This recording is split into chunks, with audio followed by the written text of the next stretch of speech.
How's it going, everyone? Welcome back to the channel. It's your boy, King Calf. And before we start the video, I just want to say thank you so much for all the support on my last video on MK1. That was my highest rated video. Similar how I said it in that video, how my previous video before that was my #1 video, that significantly overtook it. So thank you so much for the support. Thank you for the comments, the likes, and even though some of you didn't agree with what I had to say, all good. Keep it coming. I love the interaction. So just guys, thank you again. Really appreciate that.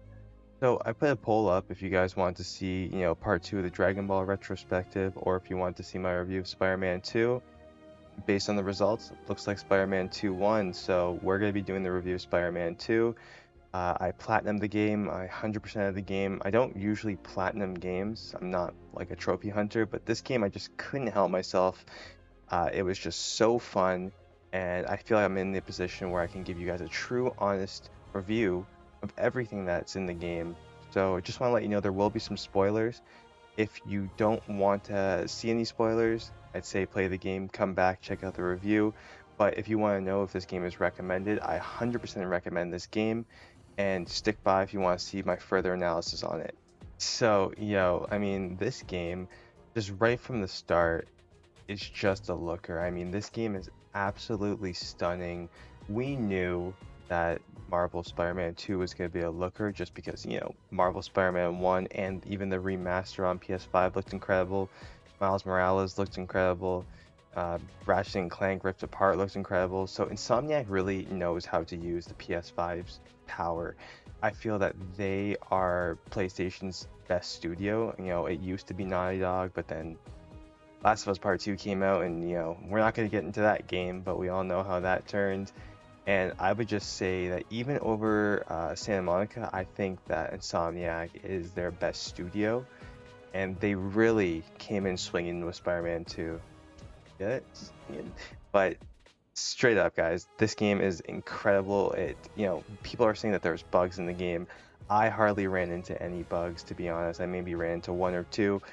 All good. AAA games are all buggy nowadays. You just kind of have to take what you can get and just hope it's not a broken mess. But this game runs really well. The graphics are incredible, and I just think that Insomniac just continues to carry the PS5 right now. This entire generation is being carried by Insomniac. So guys, someone give these people a massage because their backs must be broken. And I'd say everything is just a step up. I mean, if you look at the facial animations of these characters, like there's so much expressiveness when they talk. It's not just one of those static faces in some games that you see, like Ubisoft games or whatever. Like there's actual true emotion in these cutscenes behind the characters when they say things. Like you understand how characters feel just from their facial expressions. And you don't get that a lot in games. I mean, sure, people make faces look good, but I feel that it's a very, very tricky art to make the characters have these small twitches in their face, or, the perfect angle on their smiles to really convey the emotion that they're feeling. And just this game with their cutscenes, it's just so next gen. I mean, I can't think of a game that has better facial animation than this. And there definitely probably is, but just from the top of my head, nothing, guys. Like this game, absolutely stunning. If you play it in fidelity mode, it's even better. I always play in performance just because I like that 60 FPS. They even have an uncapped version where you can get up to like 90 FPS or something. I played that way, but I did switch it back to fidelity a couple times just to see the difference. And man, like this is literally photorealism at this point. We're pretty much there, and I just don't know how games are going to keep getting better in terms of their looks. Like this is, next thing you know, it's just going to be people looking like you and I, just real life playing. And I don't know, this game just breaks all boundaries in terms of fidelity and facial animations. And just Insomniac, man, like you guys need to sleep because this is crazy. And we saw this in the PlayStation showcase of the fast travel, but sometimes you think that they're kind of capping it, like I remember when GTA 5 got announced and they showed the character switching and it was instant in the trailer. When you played the game, it took a couple seconds, maybe like 30 seconds to actually switch characters, but not this. The fast travel in this game is legit fast travel. I couldn't believe the first time I tried it. for one, you can go to any point. It's not like waypoints or, you know, special locations where you can fast travel to. Like, no, you can put your map, your little cursor on anything on the map and just fast travel there, and it is instant. Like, I mean, I'm talking the second it goes, you're there, and there's like a little tiny cutscene, and you're, you know, your Spider-Man is swinging or using the web wings, and it's literally fast travel. Like, this is the power of SSD, and you know, they really are showcasing that. They did, Insomniac did it a bit with Ratchet and Clank when you were going through like different portals and stuff, and they do that again in this game. But the fast travel in this is just, it's so quick. Like, I don't remember any loading screens in this game. Even when you die and respawn, like, you're in it right away. So I, I'm gonna sound like a broken record, but Insomniac, you guys need to sleep. Like, this is insane. Like, you're making everyone else look bad. So I want to talk about the story a bit. You know, again, we're gonna be going into some spoilers. I found the story to be pretty good. Did I think it was better than the first one? Yes and no. I think that there are some really great, strong moments, but I do feel like the pacing had a little bit of issues. But you know, it's no secret. We got Kraven the Hunter as a villain. We got Venom. We got Lizard. There's a couple of other minor villains, you know, in side quests as well. But those are your three main villains that you're dealing with. We're playing as two Spider-Man. You're playing as Peter Parker. You're playing as Miles Morales.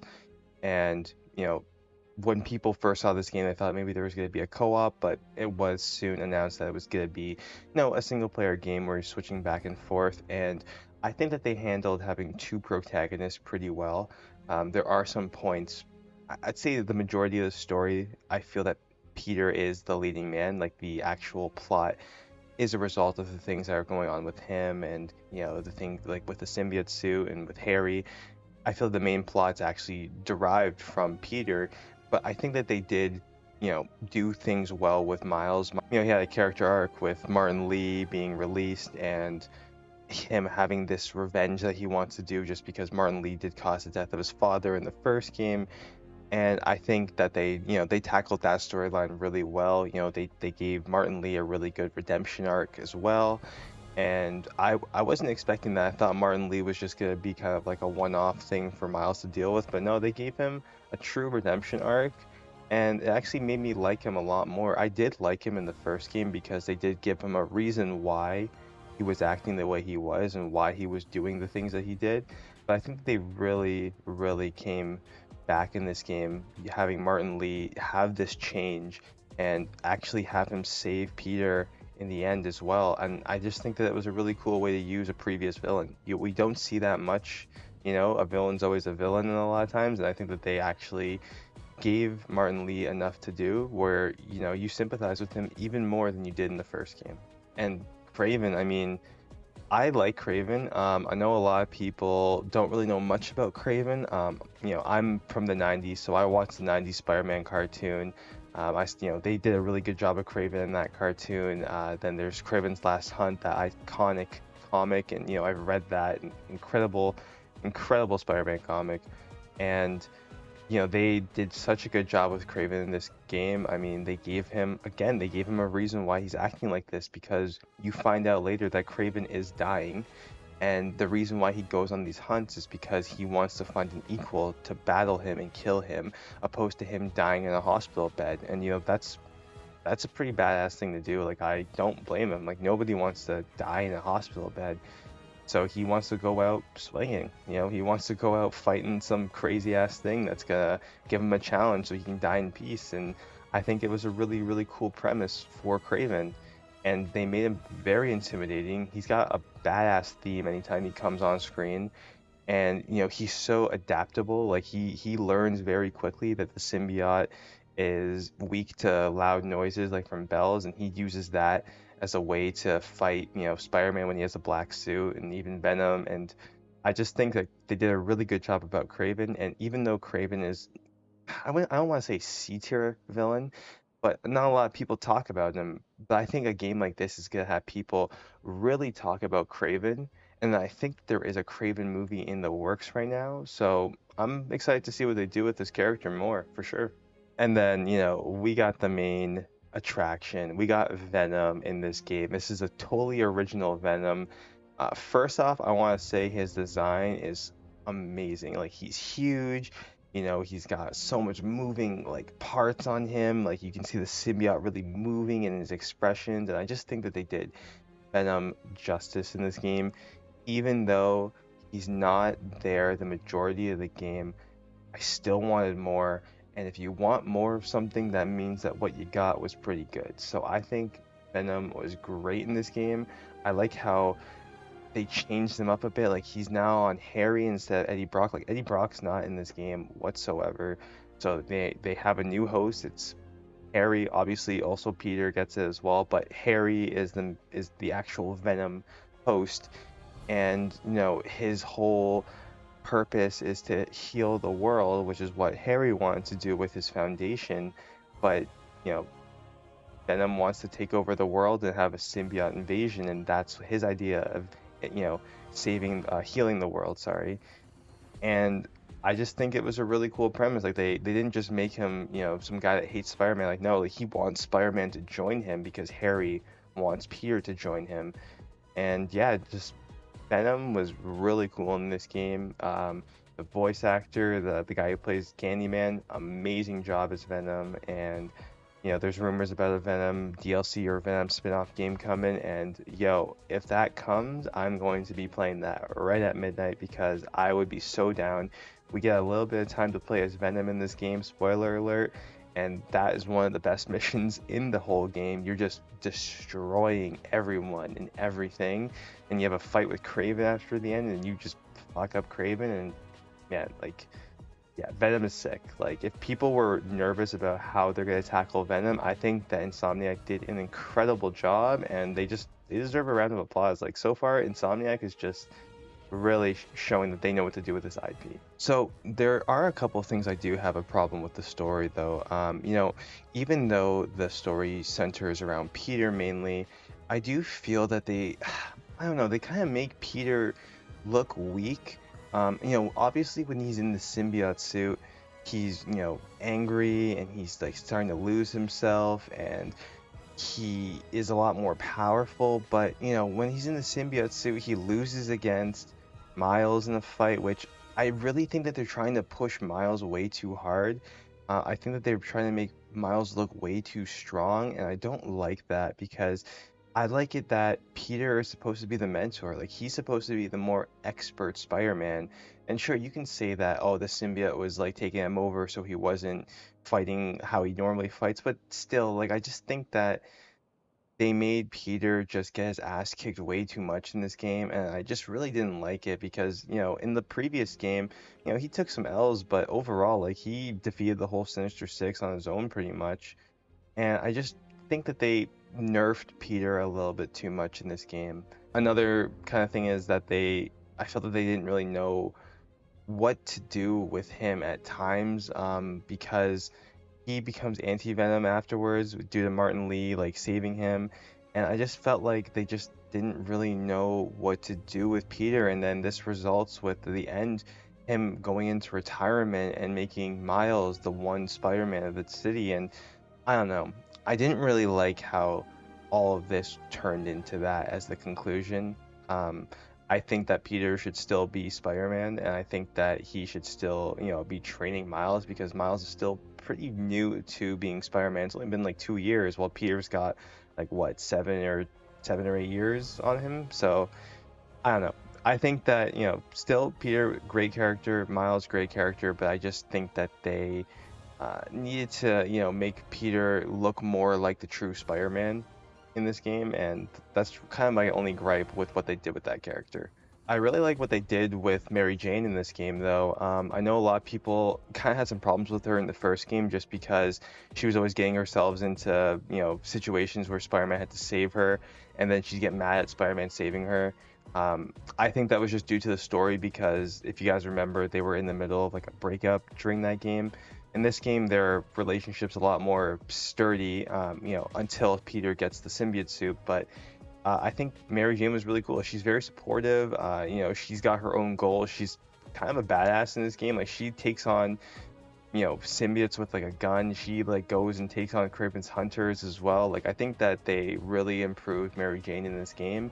and you even get a boss fight against her when Harry infects her with the symbiote and she becomes Scream.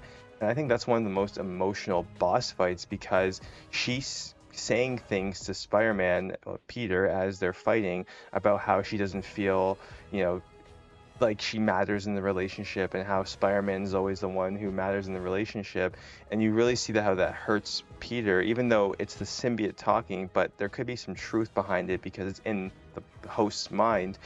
And I really liked that boss fight, and on top of that, it was actually pretty difficult as well. But yeah, Mary Jane was really cool in this game.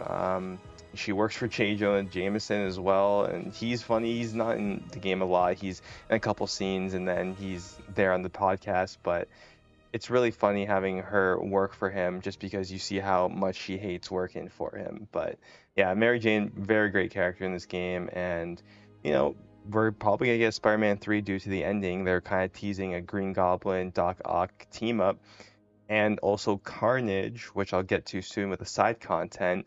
But yeah, I hope that Peter and Mary Jane both return for that. I have a feeling they are going to. Like, I don't think Peter is going to be in retirement for much longer, just because you can't have Green Goblin come and Peter not be Spider-Man. I think that would just be really weird, and there'd be a lot of emotional stakes kind of missing. But yeah, so far, the story and the characters, I think they did a great job. Some minor pacing issues and, some character decisions that I'm not a fan of, but overall, the story is great. It's on par with the first one. It's on par with Miles Morales. I think it's better than Miles Morales, maybe a little bit less than the first game, just because I felt the first game was a little bit more focused. But yeah, no, great story, and I'm excited to see what comes next. And some of the side content has some pretty good storylines as well that I want to get into, just because this does kind of tease future things in the game. So first off, we get Peter working with Wraith at Yuri, on stopping this cult, who, little did we know, was going to have the leader as Cletus Cassidy, and he, is Carnage. And at the end of this storyline, we get some cool boss fights. We actually get a boss fight of Peter versus Wraith, which is actually pretty sick. But Cletus gets away with the symbiote and even says the word, "There will be carnage," meaning that there's going to be either a Carnage spin-off, or like a DLC, or maybe he'll be in Spider-Man 3. But that was a really cool payoff, and it just kind of makes me sad that we're at a cliffhanger right now where we don't know what's gonna happen. But man, like, I need to see what happens with that storyline. We also get the Mysterio one with Miles, where Mysterio is trying to turn his life around, and he has these like simulation portals that you go into, and you do all these tasks for him, and someone hacked it, and then you actually have a boss fight with Mysterio, and then there's a twist where the people working for Mysterio are actually the ones behind it all, and Mysterio is actually trying to turn his life around. Very cool character moment. But there's a couple of other really cool storylines as well, and I just think that they did really good with the side content. Chameleon, there's one with Chameleon as well, and it made you excited for what the future would. Like, they're already setting up new villains for either a DLC or the next game, and again, just we want more of this universe. So it's just showing that Insomniac really knows what they're doing. They're keeping people hooked to the story, they're keeping people hooked on the characters, the villains. So yeah, I mean, the side content was pretty good. Some of it's a little checklisty, but I think that the stories that come with some of these side quests are well worth putting the time in.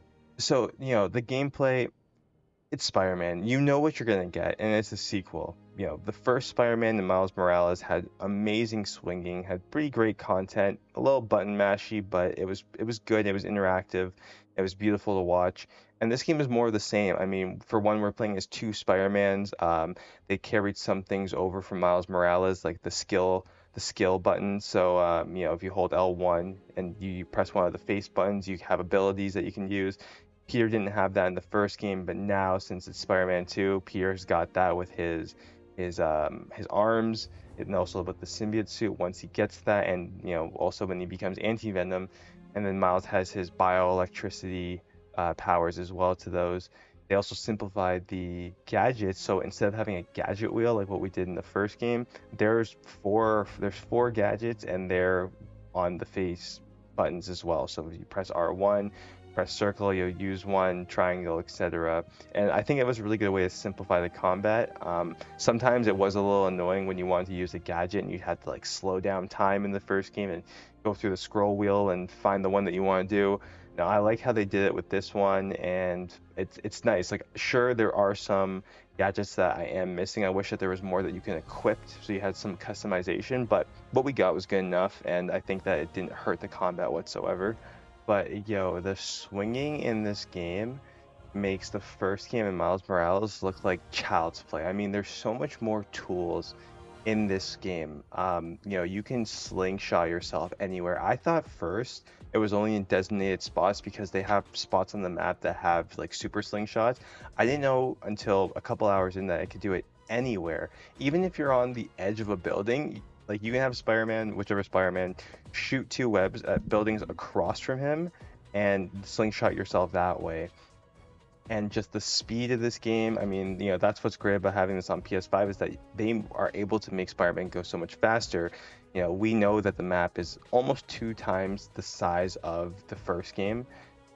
So there's a lot more ground to cover, but you move so fast that it really is a great balance of just how large the map is and how fast you're able to move. And then also we did see in the trailer that we also have web wings. So, Spider-Man does have web wings in the comics and he can use it to glide places. So we get that in this game. And it's just another tool to really enhance the movement. Like, I mean, sure, swinging is the best way to get around. Swinging is the most fun, it's the most interactive, especially if you touch the swing assist option. You can really make it a lot more realistic and a lot more engaging. But swinging is always number one in a Spider-Man game, but just having that tool to be able to fly here and there really does help keep things fresh.